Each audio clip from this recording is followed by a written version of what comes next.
What is real? How do you define real? How do you know you exist? It is intuitively obvious. Intuition is no proof. What concrete evidence do you have that you exist? Well, I think, therefore I am. That's good. That's very good. But how do you know that anything else exists? My sensory apparatus reveals it to me. Ah, right. This is fun. Now listen, here's the big question. How do you know that the evidence your sensory apparatus reveals to you is correct? If you're talking about what you can feel, what you can smell, what you can taste and see, then real is simply electrical signals interpreted by your brain. What I'm getting at is this. The only experience that is directly available to you is your sensory data. And this sensory data is merely a stream of electrical impulses that stimulates your computing center. In other words, all that I really know about the outside world is relayed to me through my electrical connections. Exactly. Why, that would mean that I really don't know what the outside universe is like at all, for certain. That's it.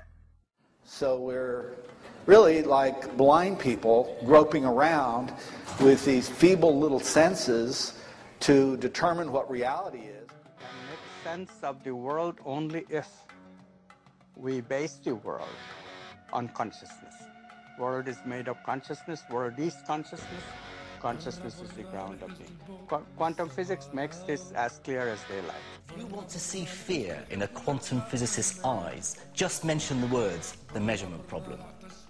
The measurement problem is this: an atom only appears in a particular place if you measure it. In other words, an atom is spread out all over the place until a conscious observer decides to look at it. So the act of measurement or observation creates the entire universe. Today, a young man on acid realized that all matter is merely energy condensed to a slow vibration, that we are all one consciousness experiencing itself subjectively. There's no such thing as death. Life is only a dream, and we're the imagination of ourselves. And this is exactly what mystics have been trying to tell us for so many years, that the world is an illusion and that the real world and universe is a non-physical. Shamans see the universe as made of primal vibrational stuff. And that really tied into my understanding of quantum physics, because in quantum physics we talk about quantum waves, which are vibrations, out of which all matter is eventually is created or emerges. Atoms are not just unimaginable, they're self-contradictory. They behave both like particles and waves. And it gets weirder. When you're not looking at an atom, it behaves like a spread out wave. But when you look to see where it is, it behaves like a particle. And one of the basic assumptions of quantum physics is the quantum wave nature of all matter. That matter, unobserved, matter on its own, moves and vibrates in waves. But waves of what? Are they water waves? Are they sound waves? Are they electrical waves? No, they're actually waves of nothing. But imagine you're doing music. You need silence to be able to cut it, to make music, to make a beat. If you're making reality, you need space to define the reality in between. So space, reality could be just various resolutions, right? Various divisions of space in a fractal structured vacuum.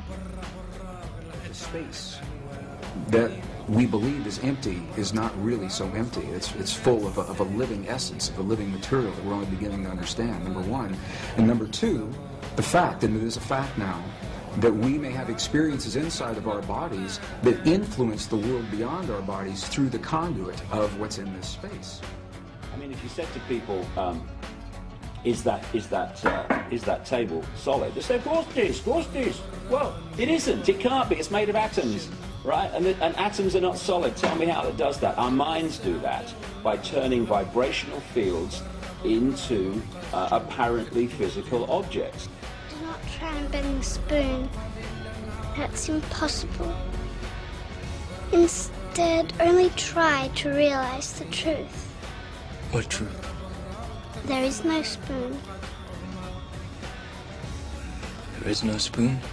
Then you'll see that it is not the spoon that bends, it is only yourself. The bottom line is this: everything is conscious. What we call creation is like an ocean of infinite energy, which is manifesting itself in different forms. The space between things is anything but empty. It is full of a living, pulsating essence that is so new scientists have yet to agree on a single term. Some are calling it a quantum hologram, very technical sounding name. Dr. Edgar Mitchell, the former Apollo astronaut, I've had the honor of sharing the stage with him a number of times. He calls it nature's mind. Stephen Hawking calls it the mind of God. Others simply call it the field. In 1944, the father of quantum physics, Max Planck, identified the existence of this field, and he called it the matrix.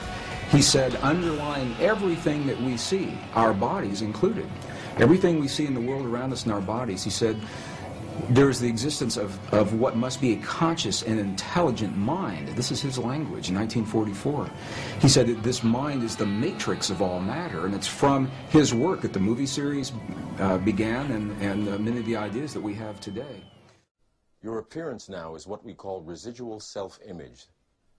It is the mental projection of your digital self.